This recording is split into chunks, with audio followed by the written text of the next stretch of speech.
Eu sou Ana Souza, eu sou biomédica de formação e eu fiz a minha especialização em neurociência comportamental, mestrado e doutorado, tudo pela FRJ.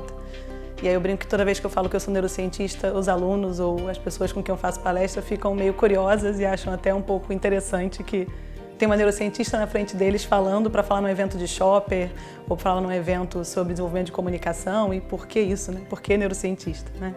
E é uma coisa bastante nova, então se você não ouviu falar sobre isso, tá tudo bem, porque é comum, a maioria não ouviu falar. Falou que meu sonho é perguntar se alguém já ouviu falar e todo mundo levantar a mão numa plateia, mas ainda não aconteceu, né?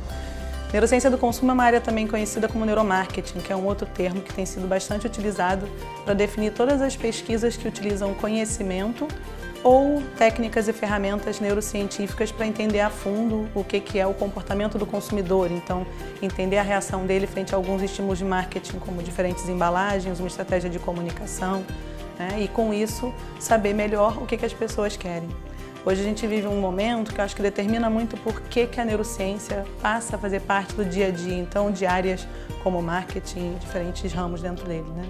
A gente precisa entender a fundo as pessoas, sempre foi importante, né? Quando a gente fala de consumo, você tem que entender aquele consumidor. Mas num mundo com a mudança e a velocidade que a gente vê hoje, entender agora é determinante. Ou você sabe exatamente o que essa pessoa quer, entende exatamente o que ela está falando para você, ou você não consegue oferecer um produto e um serviço de qualidade e com isso você está fora, né?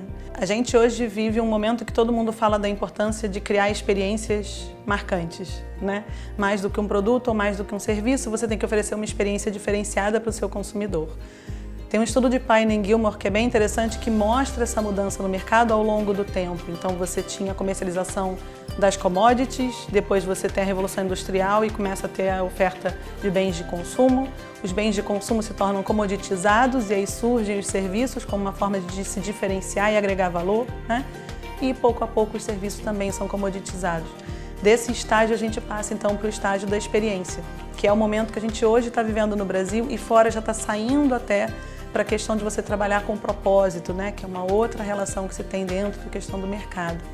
Essa mudança no mercado, então, colocou onde a gente está hoje, que é essa proposta da economia da experiência. Ter um bom produto não é mais suficiente, ter um bom serviço não é mais suficiente. Eu tenho que criar um impacto, eu tenho que fidelizar, né? Criar lealdade desse consumidor, eu tenho que criar um relacionamento com esse consumidor. E quando a gente fala de experiência, a peça-chave aqui pra gente é que a moeda de troca da experiência é a emoção. E quando a gente fala de emoção, aí entra a neurociência como um diferencial do que a gente pode ter hoje na hora de olhar para essas pessoas novamente, né? Então hoje a gente é capaz de quantificar uma emoção, de realmente medir e dizer qual é a emoção e o quanto ela está sendo gerada, criada quando a pessoa se expõe a determinado estímulo. Então a gente pode, por exemplo, medir a atividade cerebral das pessoas enquanto elas assistem um comercial de TV e eu posso dizer para vocês qual é a versão ou qual proposta de campanha gera mais aproximação com o público. Qual será que é a cena que vai gerar maior memorização no futuro? Então, o quanto eu tenho que fazer de inserção dessa campanha se eu já sei que ela gera mais ou menos memória no meu público-alvo, né? Eu posso medir batimento cardíaco para saber qual embalagem vai chamar mais a atenção. Eu posso medir a expressão facial das pessoas antes mesmo delas sorrirem. Então, é isso que a tecnologia e que a neurociência traz de diferencial quando a gente fala, então, de pesquisa de mercado e quando a gente olha de novo para esse consumidor nesse momento de muita mudança e nesse momento onde agora eu preciso impactá-lo através da emoção. Ponto importante é que assim, a gente não diz que você vai deixar de lado todas as técnicas que já existem de pesquisa de mercado. Toda a metodologia tradicional, ela é super relevante e é importante, mas existem novas ferramentas que vêm complementar o que a gente fazia até então. Então tem uma frase do Ogilvy que diz que os consumidores eles não pensam como se sentem, não dizem o que pensam e não fazem o que dizem que fazem. Se não me engano é algo mais ou menos assim. E a importância dessa frase é que ela representa um pouco o quão difícil é entender o que as pessoas querem a partir do que elas nos dizem, né? Claro que tem técnicas, você tem excelentes moderadores para tentar ir além do que as pessoas estão dizendo, mas em última instância as pesquisas tradicionais são muito baseadas em entrevistas e questionários e depende desse canal que a gente fala que é o canal verbal. E por que é difícil, né? Será que as pessoas são mentirosas ou não querem contar as coisas? E na verdade não. Isso tem a ver aí como o cérebro funciona. E a gente sempre fala que se você tem um neurocientista, tem um iceberg para explicar como o cérebro funciona, né?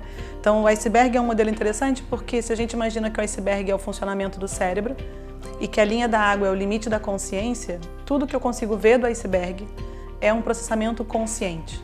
É aí que entra o que é verbal, o que eu falo ou não falo, o que eu penso ou não penso.